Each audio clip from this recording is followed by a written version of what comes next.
Antonio querido, la verdad que sos como el personaje mítico, legendario, al que llegué escuchando Cálico. Después entré a las crónicas macarcianas y ahí vi que había un montón de capítulos y fue como Navidad, porque yo como fui saltando de hilo y de tag de nube macarniana una a otra, uno va encontrando como, viste, bonus, como easter eggs, como encontrarse, nada, eso, todo un universo que lo está esperando allí a uno. Y que por ahí, si uno hubiera seguido eso desde el comienzo, tendría que esperar las entregas capítulo a capítulo, pero cuando te encontrás todo junto es un placer enorme.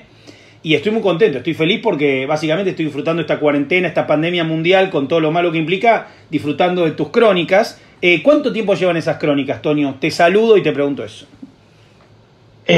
Un saludo, Seba, muchísimas gracias, un placer poder estar platicando aquí contigo. Las crónicas marxianas se dieron aproximadamente por ahí del 2017 en la última visita de McCartney a la Ciudad de México. A mí me pasó exactamente lo mismo que a ti. Yo he sido fanático de los Beatles y de McCartney desde que tenía 2 años aproximadamente, por ahí de 1984, influencia directamente de mi padre. Claro. Entonces, yo crecía en México, existe un programa, bueno, sí, existía un programa de radio que hace 2 emisiones de 1 hora cada una de las emisiones diario, de lunes a viernes, sobre los Beatles y toda la historia. Entonces, yo crecí escuchando esto y me volví un fanático de todos los días escuchar esto. Me llené de mucha información y por ahí del 2015 conocí a Cálico. Encontré, igual que tú, un montón de podcasts. Ahí era en mi camino diario a casa, y el tiempo me colocó con ellos. Algún momento recibí la invitación de Seba Rufo para hacer el programa de Crónicas Marxianas. Yo empecé con un cable de iPhone conectado a la computadora, platicando sobre todo lo que puedo decir que conozco de McCartney, sobre todos los pormenores de esa visita. Salió como un piloto. Se escucha muy mal. La primera temporada de 3-4 programas que eran mis pininos, y empezaba yo a platicar pues todo lo que conozco de McCartney, su música y todo eso. Entonces de ahí nace, desde el 2017 hice 3 temporadas, aproximadamente 40 y tantos, casi 50 programas en esas 3 temporadas sobre McCartney. Ahí yo te pregunto desde la ignorancia, porque ya hablé con gente de México y me hablaba mucho del amor que hay por los Beatles. Los Beatles, al igual que en Sudamérica, el resto de Latinoamérica, ¿el primer Beatle que llegó fue McCartney en el 93? ¿O hubo visita de los Beatles a México? ¿En algún momento pasó alguno por allí? Digo, ¿hubo algo particular antes de McCartney? Como presentación musical, no. El primero fue McCartney en aquel noviembre de 1993. Claro. Pero sí, ya habíamos tenido visitas de George Harrison, su esposa mexicana, de Guadalajara. Eso por acá, su suegro mexicano, él le gustaba el mariachi, todo ese tipo de cosas. Ringo ya había venido aquí a México, él grabó la película Caveman, aquí el Cavernícola, la grabó aquí en la Ciudad de México. Toda es la locación, toda la Ciudad de México, con todos los extras y todos los que están ahí son actores mexicanos, del cine mexicano. Entonces sí, había un gran cariño con ellos. Hay reportajes de la gente beatlemaniaca que se encontró que Ringo va a estar grabando y fueron a seguirlo, hay fotografías donde están siguiéndolo. Entonces ya teníamos un leve acercamiento con ellos, pero sí, de forma musical, McCartney es el que sorprende y da un golpe sobre la mesa y una cachetada a todos los beatlemaniacos yendo a la Ciudad de México en aquel noviembre del 93. En diciembre estuvo en Argentina, después continuó bajando y es cuando lo vimos nosotros por primera vez en vivo, en un tour inolvidable. Mencionabas esto de las locaciones, del DF como locación de varias películas, y hasta entrada a la década del 80 esto pasó. Total Recall tiene su sede también. Hubo toda la parte del subte, creo, o algo. Verhoeven había rodado ahí en México también. Sí, recuerdo la película de una de Arnold Schwarzenegger donde están como en Marte. Total Recall, El Vengador del Futuro, esa. Exactamente, ahí la grabaron, Metro Chabacano se llama, la glorieta de los insurgentes. Bueno, cuando uno la ve, pues ahí ve toda la locación de la Ciudad de México. La de Caveman es en Durango, si no mal recuerdo, que es toda esa parte que pareciera como de un lugar de cavernícolas, es toda esa zona natural, ya muy al norte, casi pegada a Estados Unidos. Pero sí hay muchas locaciones, recuerdo también una con Denzel Washington, donde le secuestran a su hija. La grabaron aquí a escasos 3 metros, 3 calles de donde yo vivo, en la Ciudad de México. Pero sí utilizan mucho. Hay otra que grabaron del Fin del Mundo, la grabaron en Ecatepec. Digo, sí están tomando mucho a México para ese tipo de cosas. No, bueno, lo último grande fue también toda la escena del Zócalo. Lo que pasa es que ahí México hace de México en la última película de Bond. El plano secuencia gigante de Spectre que comienza, en el Zócalo, el Día de los Muertos, que esto que el otro helicóptero, que se nota que también tomaron planos de extra, después los compusieron, pero bueno, eso fue lo último más grande que pasó, supongo. Sí. Esa y la parte de Rambo 5, que también es en una parte ahí de ya la frontera con Estados Unidos, sí, claro. También. Pues sí, ha habido mucho, y en esa parte de los Beatles, pues sí, ha sido muy... Tengo entendido que México es uno de los países donde los Beatles en Spotify y en compras, todo eso, sigue teniendo un auge muy, muy grande. Aquí hay muchísimas tiendas especializadas, muchísimos festivales. Te digo, 50 años casi de una estación con un programa todos los días, 2 horas diarias. Creo que tiene hasta el récord Guinness. Entonces, sí, es muy maníaco. ¿A qué lo atribuís eso? ¿Por qué pasó eso? ¿Qué debe haber fundado ese amor tan grande entre México y los Beatles? Digo, ya que ellos también tienen un vínculo fuerte con Brasil, o particularmente McCartney, hablando de música, de referencias y tal y cual, ¿vos por qué crees que el pueblo mexicano agarró tanto los Beatles? ¿Por qué situación? Probablemente, en los años, puede ser toda esa cosa del amor, ¿no? Se veía hace poco un programa, un documental, donde hablaban que ponían ciertas situaciones de amor junto con lo de los Beatles y cosas que habían pasado. En National Geographic lo había visto. En México, en ese año que sale All You Need Is Love, que fue una transmisión a nivel mundial, vía satélite, creo que fue la primera, claro. De cada país, tuvo a sus representantes, pudieron ver a los Beatles cantando All You Need Is Love con esta nueva ropa, con esta nueva imagen y todo eso, en un año en el que México cambió. Aquí en México es muy recordado octubre de 1968, cuando el presidente de México en aquel entonces mandó, no tanto así como asesinar, pero murieron muchísimos estudiantes en una manifestación, estudiantes de una universidad. Es lo que está retratado en Roma, es lo que está retratado en Roma de Cuarón. Sí, la de Roma. Claro, eso es lo que hemos visto nosotros en todos los países. Digo, el retrato de esa revuelta es lo que se ve allí. Yo de revueltas en México tengo de referencia Roma y Canoa, de Felipe Casal. Después tengo más idea de revuelta. Canoa me parece una película extraordinaria. Tengo la Criterion Collection, donde justamente hay una charla con Cuarón que es espectacular, y uno entiende después cuánto hay de influencia en Roma de Canoa. Lo que pasa es que Canoa tiene formalmente un juego mucho más interesante, que es ese juego entre la ficción, el periodístico, casi la película de terror. Es una película que sigue siendo novedosa al día de hoy. Lo tengo de amigo en Facebook a Felipe Casal, le he escrito alguna vez porque estoy fascinado con esa película. Sí, Canoa es una película que hoy en día en México está por televisión, está prohibida. No sí. Pasa ni de chiste.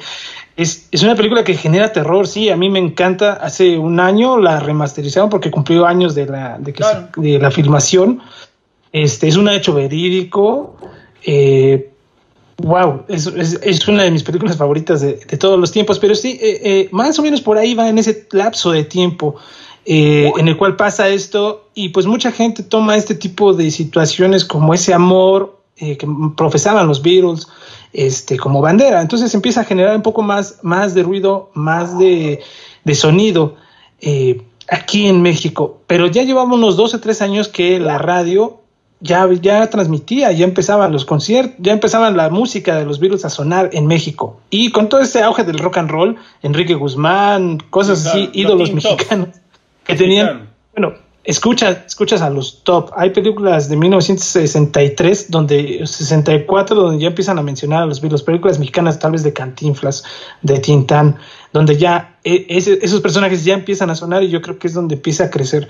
Yo creo que tiene mucho que ver también ese programa de radio. Muchos concordamos. Yo nací, mi amor por ellos, mi fanatismo por ellos, nació por ello, por estarlo escuchando todos los días, por entender la música, porque a lo mejor es música que te entra muy fácil.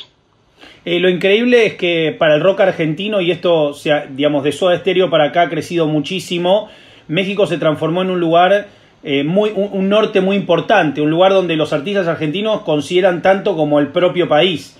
Y hacen, bueno, Babasónicos lo ha hecho, conciertos especiales, ediciones especiales, tienen oficina de management especial estas bandas, digo, los manejan tanto a nivel de fechas y shows, como en su propio país, como en México, digo, es como la segunda casa, o a veces te diría incluso la primera, digo, al punto de pensar estrategia de lanzamiento o demás, mirando hacia allá. Yo creo que también hubo una continuidad con eso, ¿no? Con el modo de agarrar la música, o de consumirla, o de darle un espacio tan importante.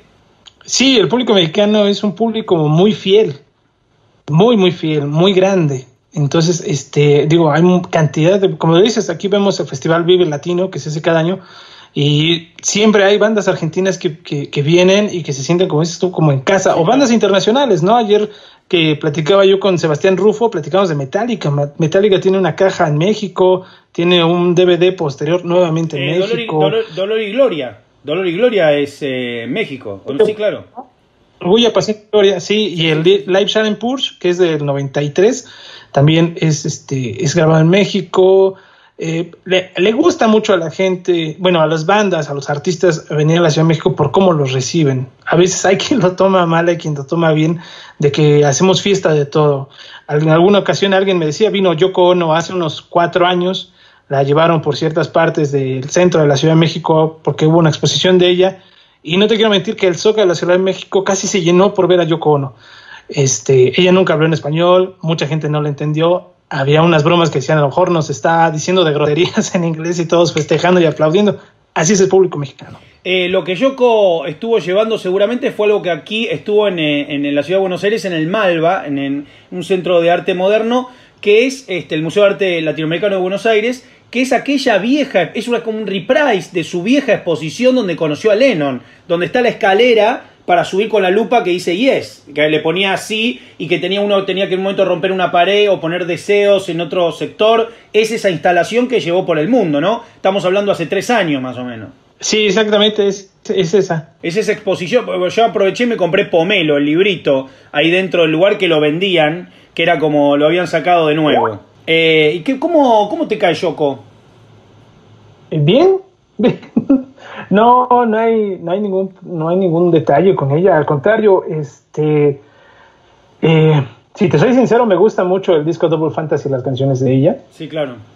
Me agrada muchísimo. Hay una participación de ella con McCartney en un tema que se llama Hiroshima, algo así de Hiroshima, y es muy bueno también. Digo, su arte a lo mejor es difícil de comprender, pero si yo no me meto a creer, como nunca lo he creído, que ella es la culpable, sí, claro, de la solución de los virus, no hay ningún problema. Es increíble que siga viviendo en el Dakota, ¿no? Si bien tengo entendido que el cuarto de ellos, el cuarto que tenía con John, ahora lo mudó, digo, ya no duerme en ese cuarto es un cuarto de huéspedes, creo, tengo entendido, conozco una amiga que pasó Navidad en ese departamento. Es muy fuerte, ¿no? Sigue viviendo ahí, sigue en el Dakota. Sí, es muy fuerte. Cuando uno se adentra en las cosas de Lennon, creo que es demasiado fuerte. Hasta este momento creo que no hay nadie que sepa dónde están los restos de Lennon. Pero si fueron sepultados, si fue cremado. No fue cremado, simplemente... no tengo entendido que no fue cremado. Lo que dice la historia, entre comillas, oficial es eso. ¿Vos decís que no? Yo digo que no. Nadie sabe dónde está Lennon. ¿Qué pasó con los restos? Si fue cremado, ¿dónde están los restos? No, bueno, eso nunca lo ha dicho. Tenía entendido que fueron esparcidos en el Central Park, por eso está el Imagine, digo, enfrente, por eso está el Imagine ahí. Eso es lo que dice alguna de las versiones, y algún biógrafo dijo eso. Sí, pero hay un montón de versiones de diferentes biógrafos. Hay quien te dice, depende quién te cuente la historia, ¿no? No, también creo, Antonio, que si hubieran esparcido la ceniza de Lennon, tendríamos una foto de ese momento. Digo, sí, había un registro de algún tipo de ese momento, estamos hablando del año 1980, o sea, uno tiene que creer que la prensa estaba particularmente atenta. Hay una persona que fue asesinada, digamos, un crimen de tamaño, un magnicidio de tanta magnitud. Digo, me parece que como vos decís, lo sospechoso es, bueno, si esa ceremonia existió, por lo menos hubiera habido una foto robada, algo lejos, algún tipo de de acto, ¿no? Exactamente, y no existe. Entonces, todo aquel ritual que llevaba Yoko cuando alguien tenía que entrevistar a Lennon, pues bueno, le tenía que ver, creo que las cartas, una cosa así, lo astral y todo ese tipo de cosas. Entonces, un edificio que en sí tiene su magia, su encanto, para bien o para mal, tétrico o no tétrico, pues bueno, sigue viviendo ahí. Qué raro, ¿no? Yo estaría con un poquito de miedo. No, bueno, es que es rememorar todos los días de tu vida el incidente. Es todos los días de tu vida, digo, estás en el lugar donde pasó lo más terrible que te pasó en tu historia, donde asesinaron a tu marido, donde murió el padre de tu hijo, digamos, me parece una cosa muy fuerte. Cualquiera de nosotros asume que se mudaría, que trataría de evitar, digo, esto es lo que uno cree, gracias a Dios, sin haber atravesado ninguna experiencia ni remotamente cercana a eso, pero uno piensa, yo ahí no vuelvo más, piensa uno, ¿no? Pero bueno, esto es todo lo contrario.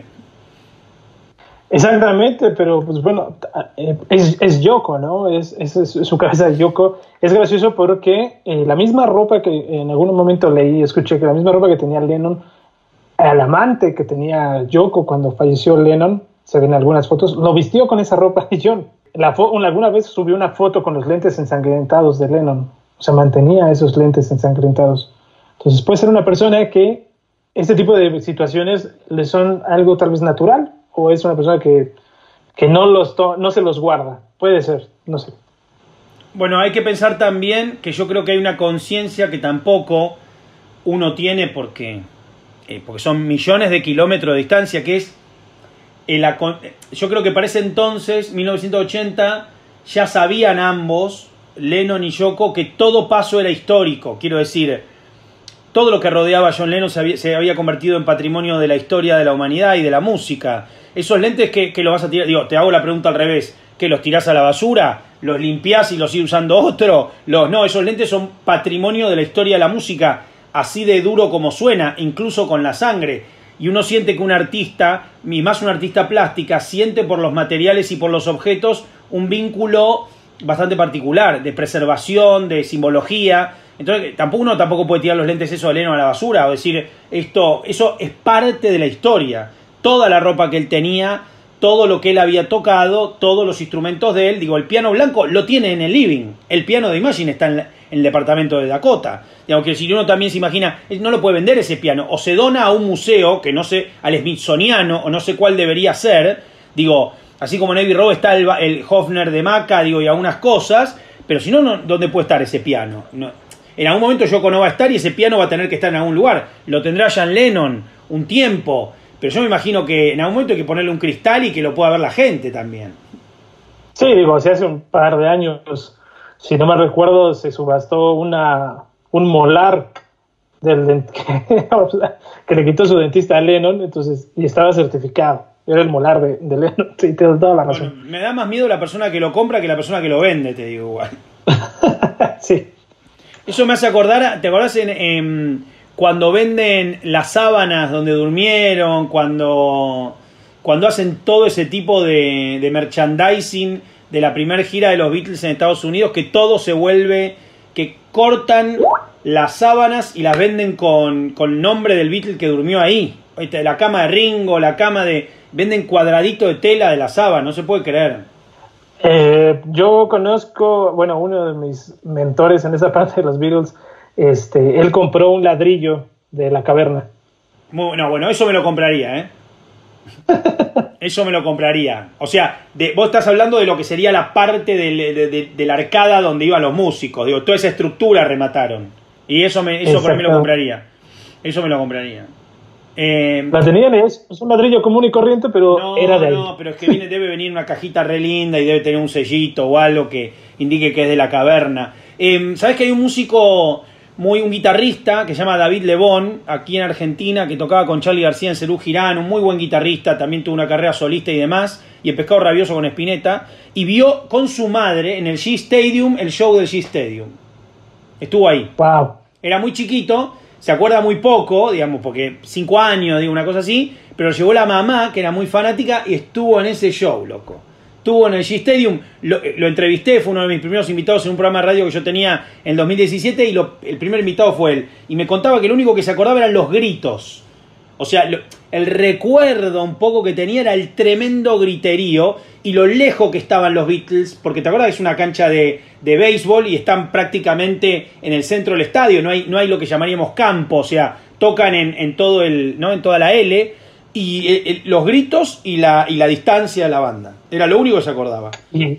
Sí, tocaban con el audio del estadio, no eran las producciones que podrían ser hoy en día. Era con el que anunciaban el siguiente bateador. No, debería ser muy duro, muy difícil, la verdad. Sí, pero bueno, tener ese recuerdo de haber estado en ese momento de la historia. Yo creo que se le mezcla a él más ya ver imágenes y saber que estuvo, ¿viste? Ya las imágenes del G-Stadium tantos años después le empiezan a confundir. Te quería preguntar acerca de coleccionismo y qué vale la pena comprar y qué no. Y voy a empezar por el final y voy a ir para el principio. Una cosa como Yesterday, en Blu-ray, ¿hay que comprársela, sí o no? La película. La película de Danny Boyle. No te puedo responder diciendo que no la he visto. No me ha llamado la atención. Listo. Entonces no hay ni que verla. Listo. Across the Universe tampoco.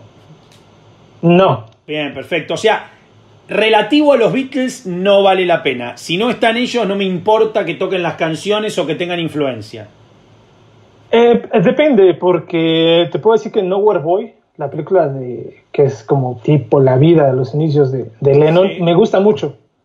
Me gusta mucho Two of Us, esa película que pudo ser la reunión entre John Lennon y Maca en la gira de Wings de Maca, que ahí lo visita, que creo que era de Hallmark, algo así. Me encanta, me gusta. No es la gran película, pero me gusta.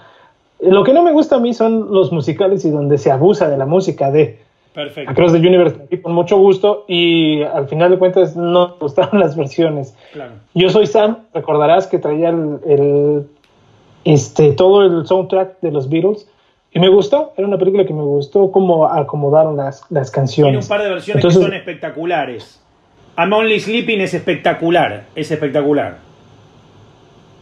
Sí, sin duda. Entonces, sí, no necesariamente porque no estén ellos, no, la verdad es que no. ¿Qué pasa con, por ejemplo, las ediciones múltiples de los discos de los Beatles? La caja estéreo, la caja mono, los vinilos, eso hay que tenerlo todo. Sí, eso sí. Digo, yo no lo tengo, la verdad es que no lo compro. A veces la economía no te ayuda tanto. Claro, los costos son exorbitantes. De los Beatles, el último que salió, que fue el del álbum blanco, no, fue el Abbey Road. Son canciones que ya los que somos fanáticos desde hace mucho tiempo y lo tenemos tal vez en ediciones pirata, que era donde se conseguía, ya lo conocíamos. No es algo muy nuevo, no es algo que nos están enseñando el santo grial. No, y aparte, cosas como el Anthology, por ejemplo, ¿cuándo te pones a escuchar el Anthology para escuchar temas por la mitad o maquetas de tema? Digo, ¿en qué momento uno dice, bueno, vamos con Help, esta versión que en realidad es solo guitarra y voz? Y en un momento hablan y por ahí llegan al segundo estribillo, o en This Boy se tientan en un momento y digo, ¿para qué momento vamos a escuchar ese material? Es una muy buena pregunta. Yo lo escucho, sí, me gusta mucho. Inclusive, aparte de Crónicas Marxianas, hay algo que no está en los streamings, que se llamó un programa que hice para Cálico que se llamaba La Hora Máxima. Yo ahí hacía este programa diario. Hice en un mes y medio 50 programas, hablando una hora de los Beatles, y tocaba yo todas esas versiones alternas, platicaba sobre esas tomas, me gustaba. Y hay mucho público que sí está muy ávido de todos esos audios y todas esas pláticas. Digo, hay libros donde te especifican de a qué hora tocaron, qué instrumento tocaron. Bueno, creo que el mejor es Revolution in the Head. Mi madre me lo trajo de Londres. Ese libro es terrible, porque ese libro es el día a día. Exactamente. Un librito pequeño que es absolutamente solo sobre grabaciones. Que aparte salió una edición muy rústica, porque es un libro de consulta, no es un libro como el libro Anthology de arte. Bueno, ese libro es demoledor.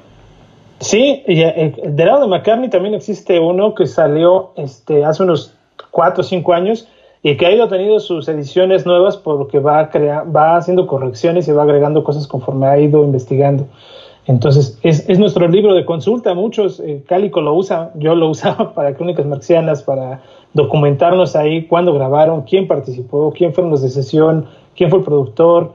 Pero sí, los fanáticos así muy de hueso colorado son muy ávidos de escuchar toda esta información. El único detalle es que ya cuando va al nivel, al disco original, ya no te entregan algo nuevo, ya lo habías escuchado tú de versiones piratas. Ese es el único detalle donde ya el precio ya no te parece tan correcto. Sí, bueno, recuerdo un disco de Hound Dog de Elvis que tenía 53 tomas de Hound Dog, era solo Hound Dog, era un doble, que eran 53 tomas todas las que grabó, y en un momento pasaba algo que era entre la 15 y la 27, papi, qué sé yo ya no noto la diferencia, estamos escuchando lo mismo y algo habría distinto. ¿Qué te pasa con toda la movida que fue Backbeat en los 90? La película y el disco que de alguna manera reinterpreta lo que fue Hamburgo. No lo sé. Hamburgo puede ser algo muy... depende de quién te cuente igual nuevamente la historia. No, el Lennon de Backbeat es para ir a cagarlo a trompada, digo, lo peor. O sea, si Lennon está más maltratado en la película no puede estar. Es una especie de resentido, inseguro, violento, lo peor. O sea, Stuart es el tipo que querés ser cuando ves la película. Y decís, este chabón que quedó totalmente marginado, una especie de Brian Jones de los Beatles, porque era como el que tenía otro look, el primero al que le cortan el flequillo, con sus lentes, ¿no? Con el bajo, con el Hofner en la mano. Digo, uno lo ve a Stucliffe y decís, este era el pibe con más onda del mundo, más onda que los Beatles mismos, y Lennon la verdad que aparece como un chabón totalmente celoso, posesivo, bueno, esto que decíamos. Sí, depende de quién te cuente la historia.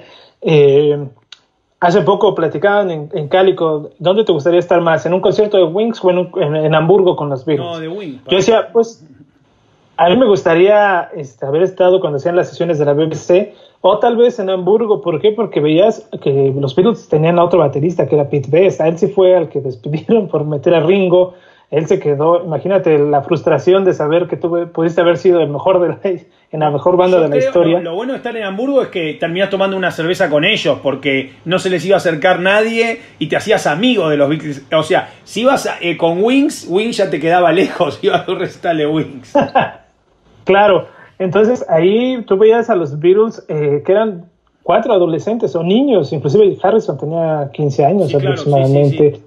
Donde ya se juntaban con prostitutas, perdieron su virginidad ahí, tomaban, se la vivían en esto del alcohol, conocieron a su maestro, que era Tony Sheridan, que es quien enseñó a tocar mejor la guitarra a Harrison, algo que no se dice en todos lados.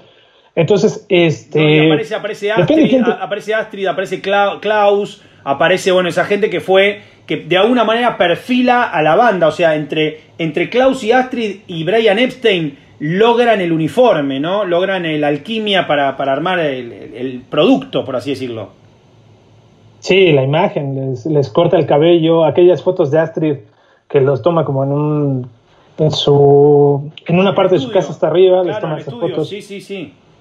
Ajá, y empieza como a definirse esa imagen Beatle.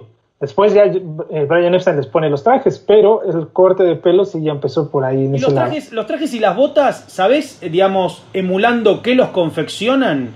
Porque había varias bandas uniformadas en ese entonces. Pues, según recuerdo, más Brian Epstein tenía la escuela teatral, ¿no? Un poco más formal, no salir. Ellos salían antes en Hamburgo y todo eso con chamarras de cuero. Claro. Sí, entonces aquí él los viste, les dice, esta es la mejor forma en que ustedes se pueden presentar.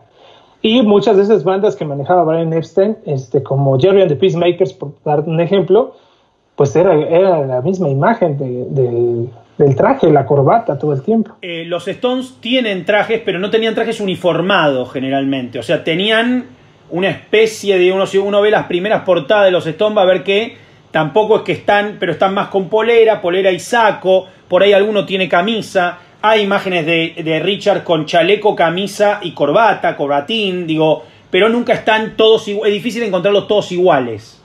Exactamente, los Beatles era todos iguales, por completo. Inclusive hasta cuando no estaba alguno de ellos, como en algún momento fue Ringo Starr, que lo sustituyeron en Australia, también igual, el sustituto viene y se pone la misma ropa. Respecto de las alturas, ¿tenés idea de las alturas de ellos? ¿Cuánto mide Maca? ¿Cuánto medía Lennon? No, Porque no llego a tanto, no. A veces me lo pregunto en relación a los instrumentos. Yo trato de sacar la escala con cómo le quedan los instrumentos. Lo que uno se da cuenta es que Ringo es más bajito que el resto y que el resto son más parejos.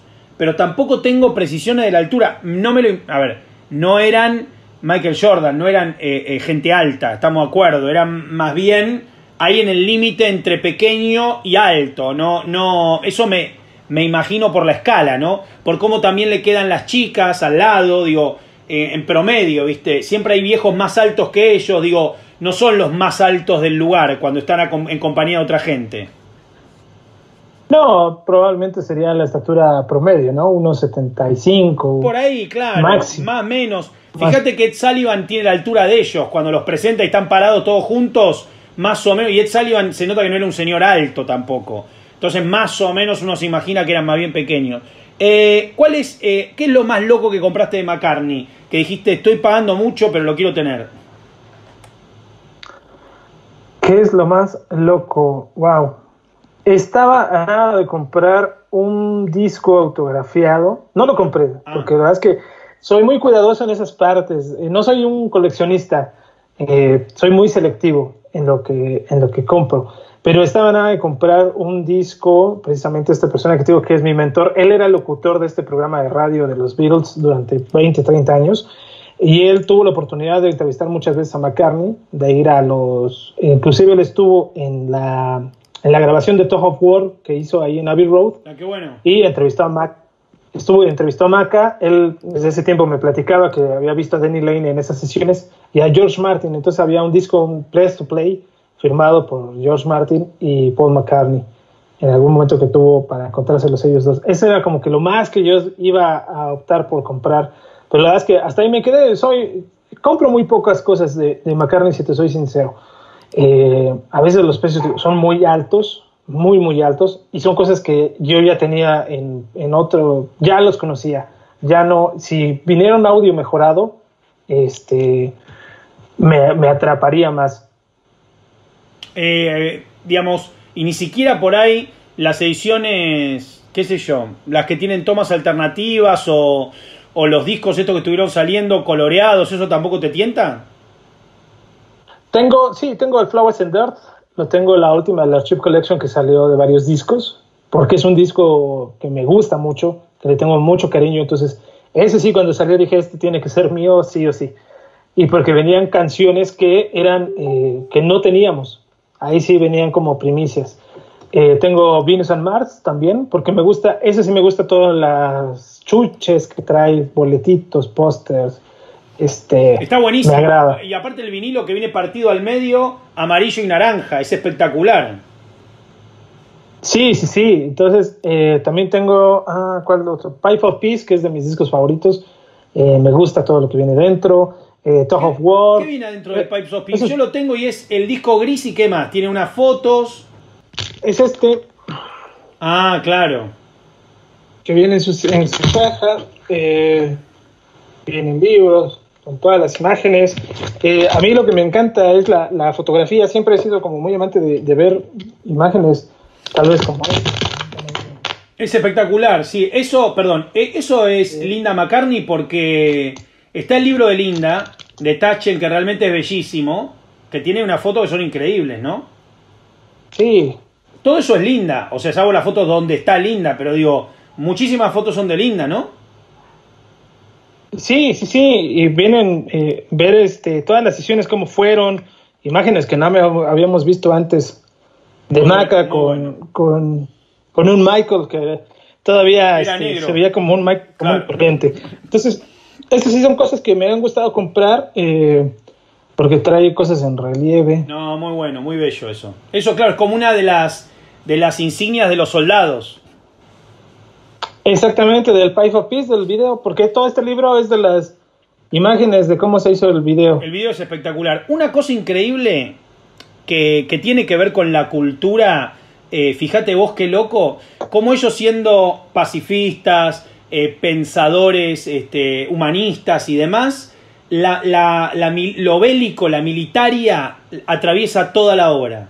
O sea, y creo que lo tienen porque son ingleses, y ellos son del país de Churchill, y Lennon se llamaba Winston de segundo apellido, de segundo nombre, digo, y hay algo que es como la cantidad de referencias a la guerra en ropa, en chistes, en todo el tiempo hay sargento, todo el tiempo hay comandante, en Submarino Amarillo hay militares, en Pepper hay militares, digo, es como que se visten de soldados cada 2x3, lo tienen en la sangre. O sea, el discurso puede ser pacifista y demás, pero hay algo como de haber crecido en un país que se levantó y que protagonizó la Segunda Guerra Mundial, que no lo pueden sacárselo de arriba, ¿viste? O sea, lo tienen culturalmente.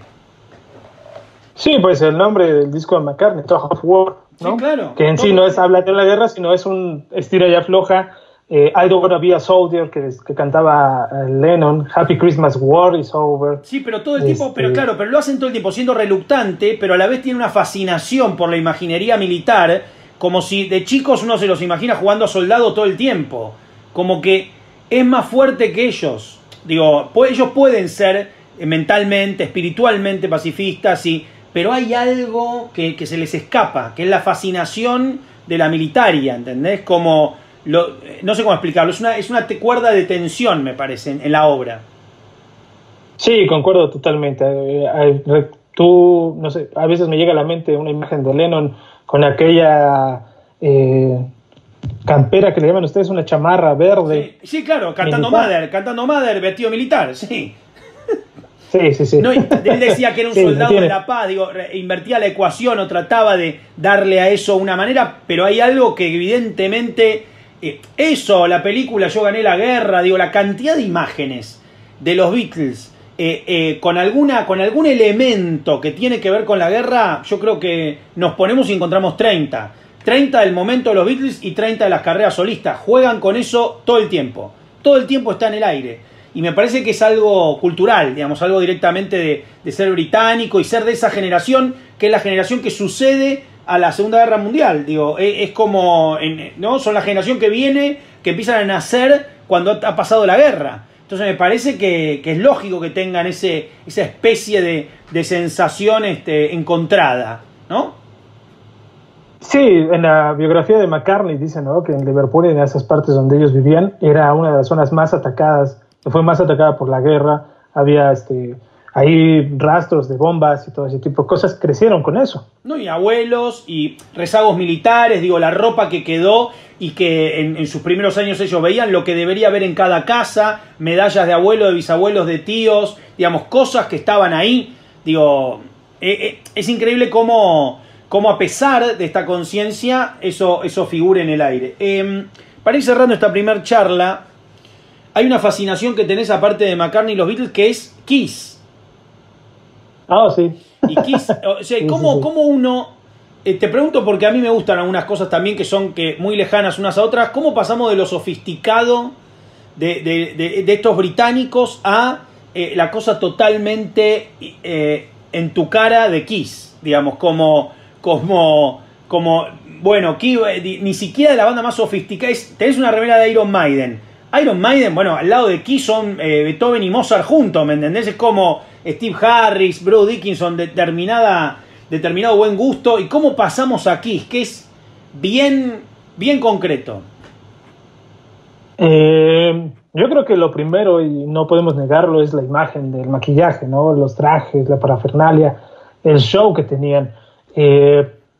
Igual, nuevamente viene de mi padre vivió esa época, tengo fotografías de él en los 70s pintado de Kiss junto con sus amigos, y yo de pequeño veía esas fotografías y me llamaba la atención ver eso, y él tenía cantidad de discos, él sí coleccionaba pósters, revistas, todo, Kiss era coleccionista bastante de este grupo, y empecé a escucharlo y la música me enganchó a la primera, digo, y todo el merchandising, te puedo decir que tengo inclusive un poco más de cosas de Kiss en colecciones. Yo sí compro muñequitos de ellos, imágenes de ellos. Sí tuve un periodo un poco más fuerte en ese tipo de cosas, pero no pasa de ningún lado, simplemente es la música, cómo te atrapa, dónde te llega, en qué momento de tu vida te llega. A mí me llegó más fuerte en su reunión de ellos en el 96, cuando yo iba a la secundaria.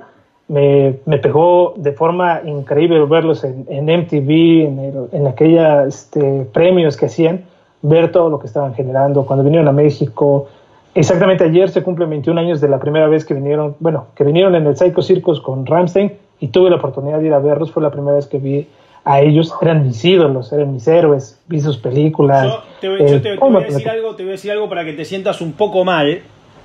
Yo Kiss los vi en un festival que se hacía, que llamaba Monsters of Rock. Vinieron en la gira que solo venían Paul Stanley y Gene Simmons primero, sin maquillaje. Ese día creo que los vi con Pantera, tocó Pantera y luego salieron ellos, o Slayer, no me acuerdo, uno de los dos, alguien se acordará. Después volvieron con la gira de Love Gun, que esa fue la mejor vez que los vi, que es cuando sacan, yo tenía el programa, era maravilloso, que hacen un reprise de la gira de Love Gun. O sea, los petardos en Love Gun, escupía sangre Gene Simmons, se le prendía fuego la guitarra a Ace Frehley, salía volando Paul Stanley, estaba el momento de Beth con las rosas de Peter Criss. O sea, todo.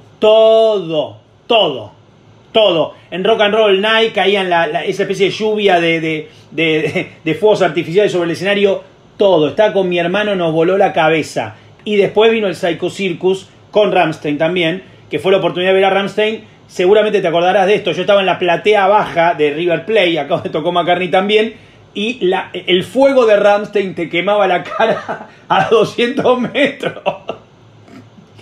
El momento del fuego, y yo decía, ¿cómo hace la gente que está cerca del escenario si me llegó el calor a la jeta y yo estoy a una cuadra de distancia? Fue tremendo. Sí, fue exactamente lo mismo. Cuando vinieron en el tour de reunión, no pude ir, tenía yo 14 años. Los boletos se vendieron de inmediato, no hubo forma de... No, fue increíble. Eso, está precedido del Unplugged, ¿no? Ellos sacan el Unplugged y después esa gira. Sí, porque venían de presentar ese que dices del Monsters of Rock, creo que lo tengo por ahí en un DVD. Vinieron a México también, fue la última vez, grabaron Carnival of Souls, se quedó ahí guardado. Viene lo de MTV, el Unplugged, le ven lo bueno. Doug McGhee, su manager en aquel momento, los induce a ponerse los maquillajes otra vez, salen en los Billboard, y de ahí lo demás es historia. Pero es una gira muy grande, muy exitosa. Los vimos, o los vieron, la gente los vio como los quería ver, ¿no? Los 70, los que no tuvieron esta oportunidad. No, aparte con el show tal cual. Es que fue ese show, era el escenario, era el show revival de Love Gun. Era el show icónico de Kiss, el que hizo de Kiss, ¿viste? Como cuando termina de conformarse, porque hay unas primeras fotos yo tengo acá una, de ellos recién pintados, cuando empiezan a tocar, y era otra cosa, maquillaje muy malo, no estaban terminados de definir los personajes, el vestuario también no era el que, viste, tenía que ser, era toda una cosa medio extraña. Y en los 90 pasa algo loco que yo creo que debe haber impulsado mucho, y debe haber una generación de fanáticos de Kiss por eso, que es todo lo que hace Todd McFarlane con las figuras. Porque la figura de Todd McFarlane, de Kiss, salen en el año 97-96. Esas que venían cada uno con una letra, ¿te acordás? Uno venía con la K, uno venía con la I, que eran rojo y negro, y que eran medio espaciales, que podías transformar los instrumentos en armas, o en, digamos, que tenían como dos versiones. Y esos muñecos salen en un momento ahí, digamos, como les termina de dar el impulso también. Después va a salir Psycho Circus, el cómic, y otras wave de figuras de acción, pero hay un momento que le da mucha bola a Kiss en el mundo del fandom de las historietas y el cómic. Sí, bueno, pero en los 70 ya venían con Marvel, ¿no? Con la historieta de Kiss, de Marvel, que le pusieron su sangre. Su sangre a la tinta, claro. Eso lo dibuja Simonson, ¿no? ¿Quién lo hace el cómic de Kiss? No, lo hace todo Marvel, el mismo... No, el autor no es Walter Simonson. ¿Quién es el dibujante? No me acuerdo porque quién usó las tintas con sangre de ellos. ¿Quién fue? Si no fue Simonson, como dibujante de Marvel, le pegan el palo, por la época además. Pero bueno, si alguien quiere buscar quién fue el dibujante del cómic de Kiss, le agradecemos. Bueno, Tonio, un enorme placer. estaremos compartiendo esta charla y otras que vendrán por delante, porque hay que hablar de Stallone en algún momento, que me dijeron que sos mega fan, habrá que hablar de otras cuestiones, ¿sí? Sí, de lo que sea, aquí estamos. Excelente. Un placer enorme. Y la gente que te siga Crónicas Marcianas, que es como Marcianas de Ray Bradbury, pero MC Arcianas en Spotify, o donde te puede buscar también. Sí, está Crónicas Marcianas. MC es como de McCartney. Claro. RS es de Rock Show. Cianas. Marcianas. Perfecto. Es un juego de palabras que está ahí. Lo pueden encontrar en Facebook, en Twitter también está, como Toño Vázquez. Puede ser muy difícil, muy fácil. O si no, ahí también estoy en Cálico Skies Radio. Tengo un programa en Radio Border, también me pueden encontrar. Tengo 2 programas en Border, sobre heavy metal y otro de jazz y rock progresivo. Entonces, ahí nos pueden encontrar. Y todos los audios están dentro de Radio Border en Spotify. Todas las disciplinas. Te mando un abrazo enorme. Un abrazo, Seba. Un placer enorme.